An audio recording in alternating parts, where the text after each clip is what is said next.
Oi, gente, muito bem. Para você que chegou agora aqui no canal AgroMais, eu sou Daniela Ramalho. Seja muito bem-vindo ao Tech e Startups, o nosso programa voltado para tecnologia e inovação no agronegócio. O projeto de lei que estimula a criação de startups e empresas tecnológicas foi aprovado pela Câmara dos Deputados em dezembro. Um passo importante para definir um marco legal com regras para a obtenção de auxílio financeiro por pessoas físicas ou jurídicas. Além disso, o texto que segue para o Senado permitirá que as companhias abertas com esse propósito sejam aceitas em licitações públicas. Para entender mais sobre a importância desse projeto, o AgroMais falou com Larissa Almeida, coordenadora do projeto ProAr. Como é que foi o ano de 2020, utilizando aí o marco legal? Foi um ano impulsionador aí para as startups e para quem trabalha o empreendedorismo? O ano de 2020, eu digo, Marcelo, foi um ano que tivemos um avanço legal, um avanço de legislações voltadas para o empreendedorismo inovador, voltadas para a startup, voltadas para as estratégias de governo digital, especificamente o marco legal, que é o projeto de lei 249, que está em tramitação na Câmara de Deputados. Na última sexta-feira, inclusive, o deputado Vinícius, de São Paulo, é o seu relator e está comigo participando de um webinar, e ele não pôde estar presente porque estava em tramitação, né, o projeto na Câmara, e agora ele está em tramitação para ir para o plenário da Câmara dos Deputados e foi proposto pelo Poder Executivo.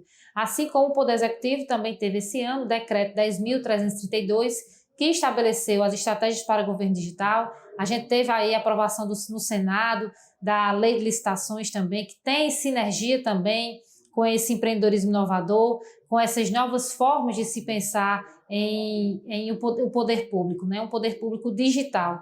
E a gente vê muito isso no marco legal das startups, não só porque dentro do marco a gente vê que o governo, o Poder Executivo, buscou determinar, especificar o que vem a ser um startup, né? Especificar o que vem a ser esse empreendedorismo inovador, estabelecer regras de licitação diferenciadas para poder criar um ambiente, de fato, propício para permitir que o governo também tenha uma nova perspectiva do que é risco, né? Então, a gente tem hoje um governo que vem sendo averso completamente a risco, e quando a gente está falando de soluções inovadoras, de soluções disruptivas, são ideias, são projetos, são startups que podem causar um grande impacto super positivo dentro do governo, dentro de setores produtivos, mas que também pode ter o risco também de fracassar, de por alguma razão não dá errado. E isso também é algo que você vê uma mudança aí no mindset também dos legisladores, do Poder Executivo, para ter uma nova visão. E a gente até, eu falava isso no último dia 11 de dezembro, nesse webinar especificamente, que eu me referi anteriormente, sobre essa mudança, né, essa abertura ao governo, a essa nova perspectiva, de acender ali a luz do risco, logicamente um risco calculado, projetado, mas de permitir que ambientes de teste sejam trazidos para dentro do governo. E, sem dúvida, a gente tem hoje um agronegócio extremamente pujante, forte, e inúmeros hubs voltados para o agronegócio estão surgindo nos estados, principalmente estados como Goiás, por exemplo, que a gente tem estado lá por conta do projeto, né, que já não é mais o projeto, já é realidade, o selo ProAr da SGS.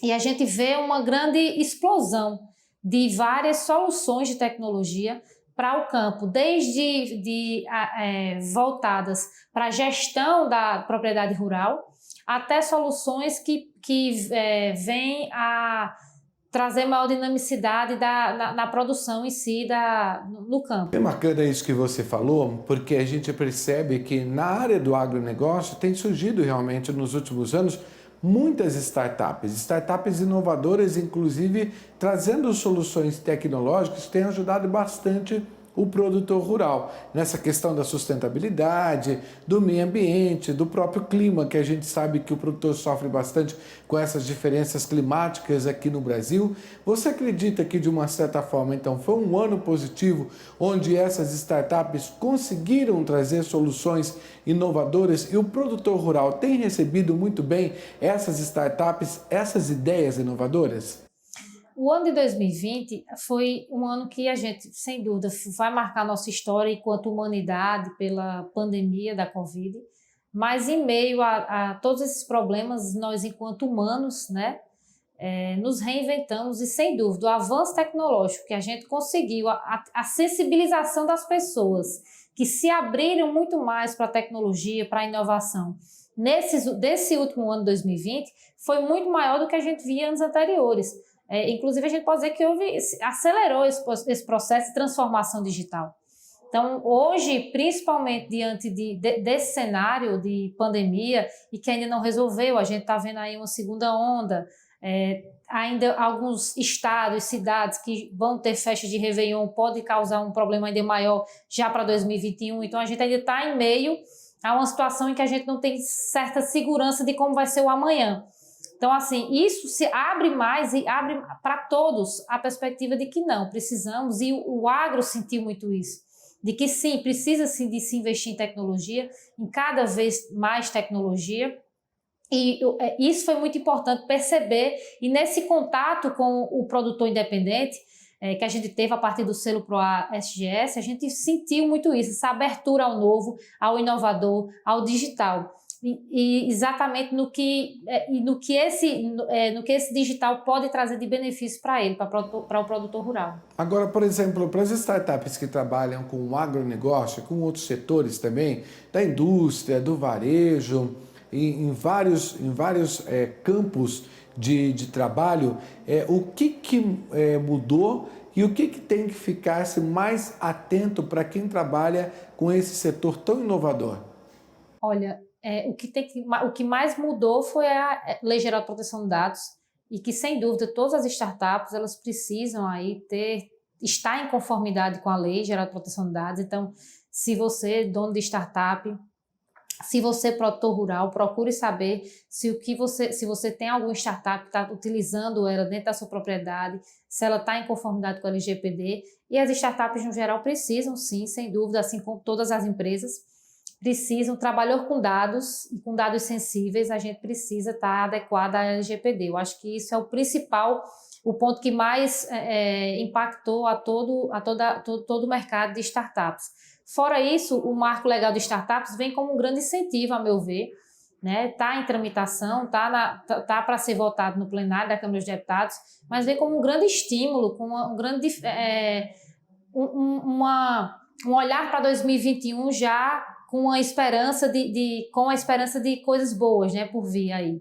Principalmente para quem está aí com sua startup, para quem está em hubs de tecnologia, né, e que tem projetos inovadores para poder trazer, seja para propriedades privadas, seja para trazer voltadas para o agro, mas também com participação do poder público, né, também. Você prevê, então, que seja um 2021 aí com muitas possibilidades para as startups aí na área do agronegócio, que tem expandido bastante e que as experiências de 2020 mostraram que é possível explorar cada vez mais esse mercado e trazer inovação para o agro também? Eu vejo sim, porque a gente tem um ambiente fértil hoje para que as pessoas, para que o homem do campo, a mulher do campo esteja aberto a receber essas ideias inovadoras, para receber esses projetos disruptivos. E a gente tem inteligência artificial, a gente tem blockchain, que está cada vez mais, que chegou com tudo aqui em nosso país. A gente tem vários desenvolvedores já especializados aqui no Brasil em construções de soluções em blockchain.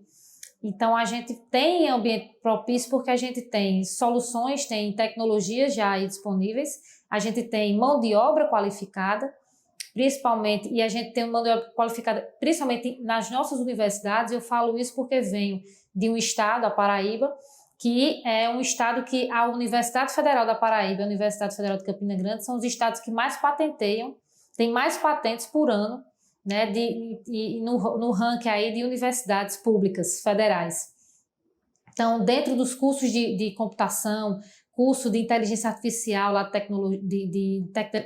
curso de inteligência artificial que tem lá na UFPB, você vê realmente um nascedouro de grandes projetos, assim como, inclusive, de utilização do bagaço da cana-de-açúcar como fonte de matéria-prima para várias, desde produção de energia até produtos que vão ser utilizados na indústria. Então, você tem uma gama de novas soluções, né, que ou utilizam novas soluções que venham a se tornar uma startup, seja de serviço, seja de produtos, ou que venham também aí, falando mais das tecnologias disruptivas, a trazer tecnologia para o homem do campo, seja utilizando blockchain para fazer a rastreabilidade da plantação, até utilizando também sensores, utilizando drones, enfim.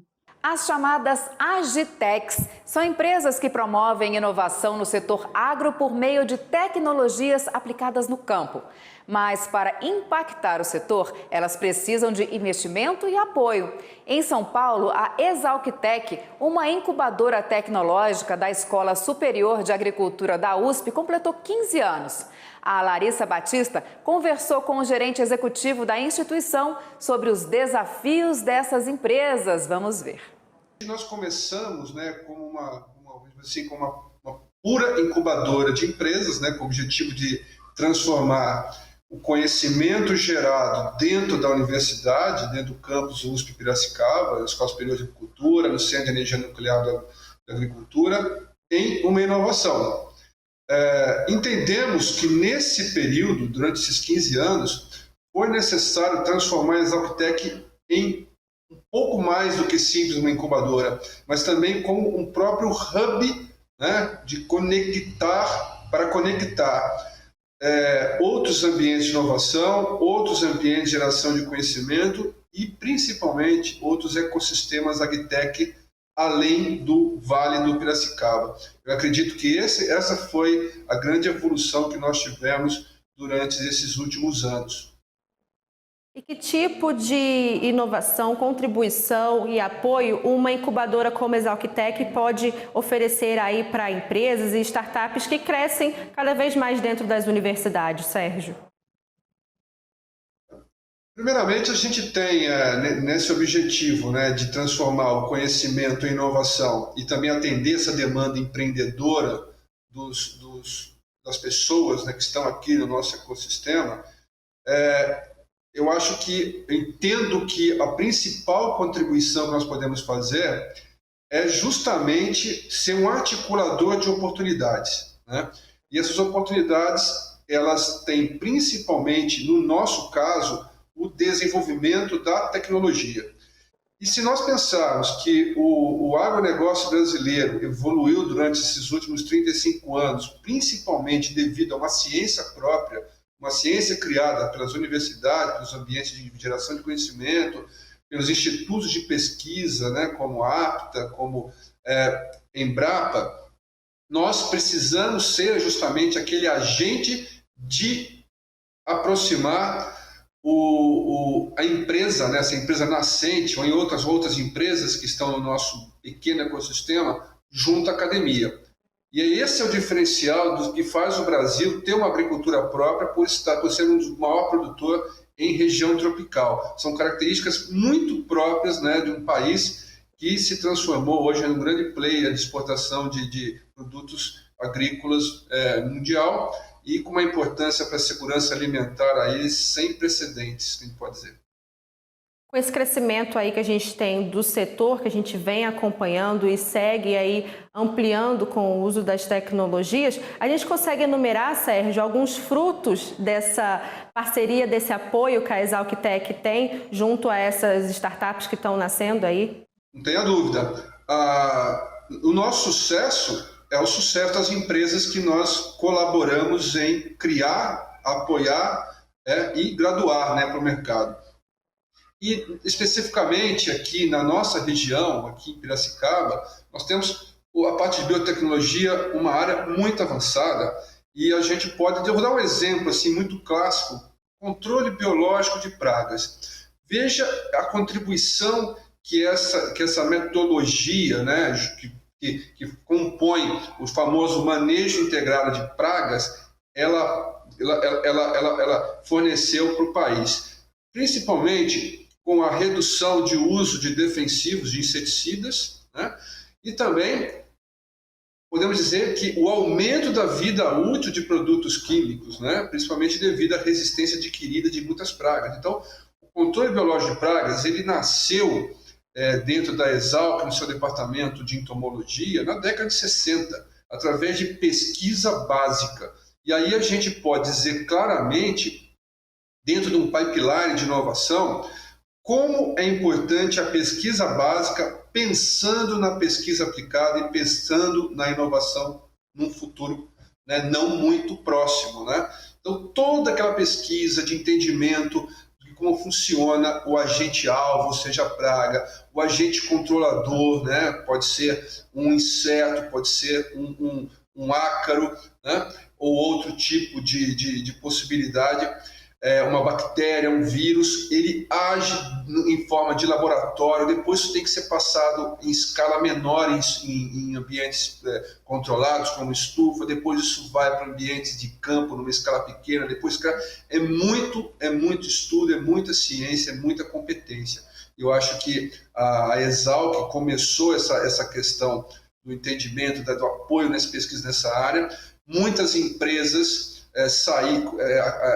que foram formadas por pessoas preparadas, né, capacitadas no nível de pós e de graduação da Exalc, e elas empreenderam, criando empresas que são hoje referências no setor. O exemplo, a Bug, que foi adquirida há um tempo pela empresa Copet, que é uma multinacional europeia, a Promip, uma empresa que nasceu na Exalctec, hoje é uma referência também em controle biológico de pragas, e aí você tem outros derivativos, né, dessa área, com a parte de análises e assim vai. E tudo isso, não esquecer o chamado processo de digitalização na agricultura, que mesmo numa empresa de biotecnologia, ele está ocorrendo, ele é necessário.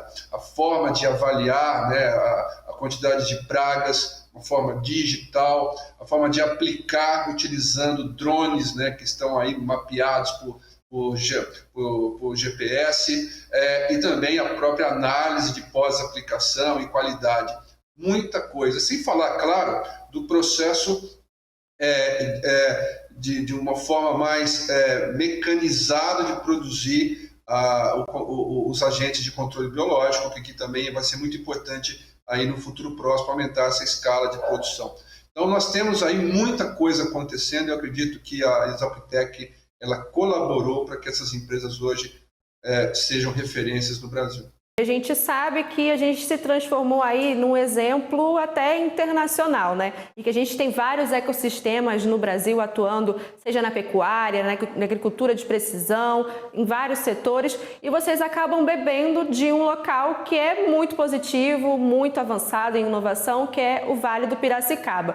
Você acha que estar bebendo dessa fonte, estar próximo, contribuiu aí para o crescimento e para o nascimento de startups tão relevantes para o Brasil e até internacionalmente? Eu vou falar não só da Exalctec, eu vou falar de uma empresa, uma startup, ou como eu gosto de chamar, de uma agtech, né? Uma agtech, uma empresa de tecnologia do agro. Eu sempre digo que essas empresas elas não devem ter endereço. Certo? Endereço físico, dizer que ela é de Piracicaba ou dizer que ela é de Londrina, de Cuiabá, de Cascavel, o que seja. A empresa ela tem que se posicionar no ecossistema, né? E aí você foi muito feliz em dizer, o Brasil tem vários ecossistemas que estão aí se desenvolvendo simultaneamente num país continental, né? De vários biomas, de várias agriculturas diferentes de se praticar. E Piracicaba está num ambiente que não é o mesmo, por exemplo, do Cerrado, né? Então a gente precisa do apoio desses outros ecossistemas. E é isso, a empresa ela precisa se posicionar no ecossistema. No momento que ela se posiciona, ela vai ter acesso à informação local, à oportunidade de negócio com investidores, à ciência, né? E à conexão com outras startups e outras grandes empresas. E Piracicaba ela tem uma característica, né? Eu posso dizer que a gente iniciou, talvez, esse movimento de entender que o ecossistema agtech ele é de suma importância ao Brasil, em virtude do que eu já disse da nossa característica de ter a ciência como base de uma agricultura tropical desenvolvida no próprio país. Então, nós temos aqui a Escola Superior de Agricultura Luiz de Queiroz como centro de gravidade, né? O campus USP aqui, outras universidades que nos dá uma complementação de competências em outras áreas de conhecimento, porque o agronegócio não é feito de engenheiro agrônomo, engenheiro florestal, mas tem que ter a parte administrativa, tem que ter a parte de engenharia mecânica, de produção, eletrônica, mecatrônica, né?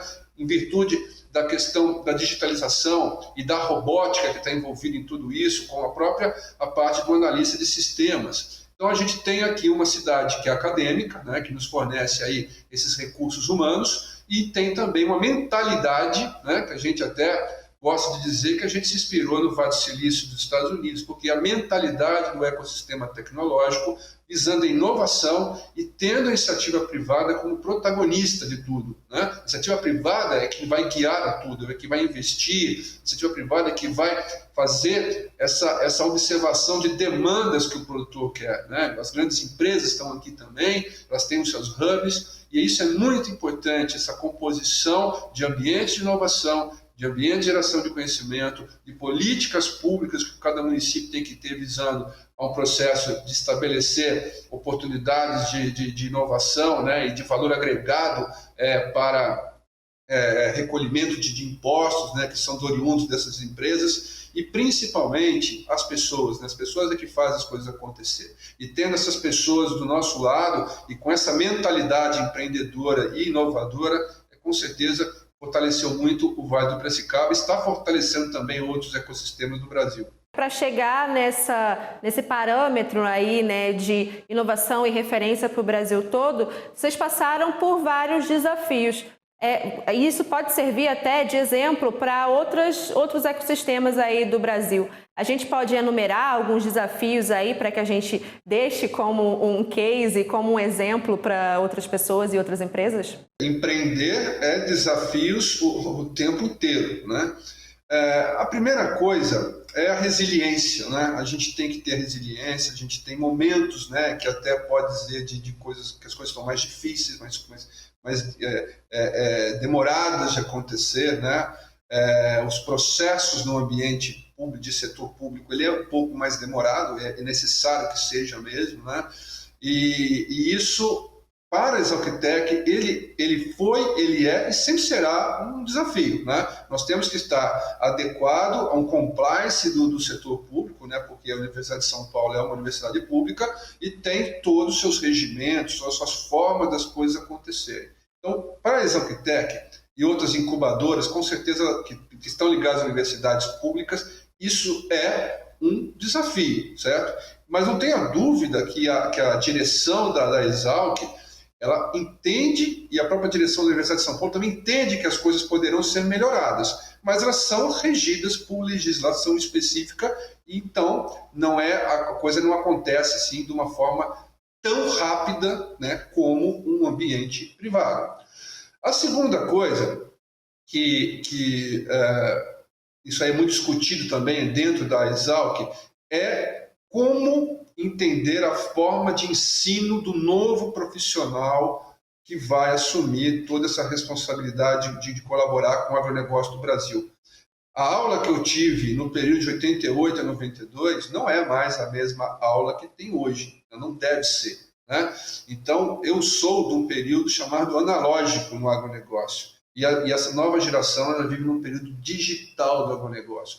Porém, o ensino ainda não está adequado a essa forma de atuar na forma digital. Nenhuma universidade do Brasil, e eu posso até dizer que as maiores universidades ainda ligadas ao agronegócio, as faculdades ligadas ao agronegócio, também ainda estão se adequando a essa nova realidade de um profissional, ou seja, o agrônomo digital ou qualquer profissional ligado à forma digital de se pensar o agronegócio brasileiro. Esse é um outro desafio que a gente tem que preparar os recursos humanos. E o terceiro desafio é a própria política pública, né? Eu entendo que não é o setor público que deve só financiar a inovação do Brasil, mas sim também a iniciativa privada. Isso tem acontecido, né, de uma forma ainda lenta, porque tudo é novo, tudo é disruptivo, né? Você sair de uma forma, como eu disse, analógica para uma forma digital, isso não ocorre do dia para a noite. E principalmente, para ser bom digital, você primeiramente tem que ser bom, trabalhar de uma forma boa analogicamente, né? Então tudo tem que ser preparado uma base, né? Então, essa política pública, né, de que o setor privado ele se envolva junto com as universidades, né, crie essa aproximação, ajude a financiar todas essas inovações e, principalmente, nos orientar e dar acesso ao mercado. Porque o que é o desafio de uma startup, de uma agtech? É fazer a primeira venda depois que ela tem um produto, né? Ela precisa validar o seu produto ou serviço. E quem vai ajudar isso é a iniciativa privada. São as grandes empresas do agro, de defensivos, de fertilizantes, de máquinas, equipamentos e outros insumos, e também os produtores rurais do Brasil têm que começar a adotar essas tecnologias. Nós não podemos exigir que eles adotem isso no curto prazo, porque existe risco, ainda nós estamos engateando, né? De uma forma, engateando, eu digo, a coisa é recente, nós estamos falando aí de 4 anos, 5 anos, mas ela vai cada vez mais de forma exponencial transformar o Brasil cada vez mais inovador no seu DNA de tecnologia. E o nosso programa fica por aqui. Obrigada pela sua companhia e audiência aqui no canal AgroMais. E você também pode assistir a nossa programação pelo celular. É só baixar o app AgroMais. Acompanhe a gente onde você estiver. E eu fui!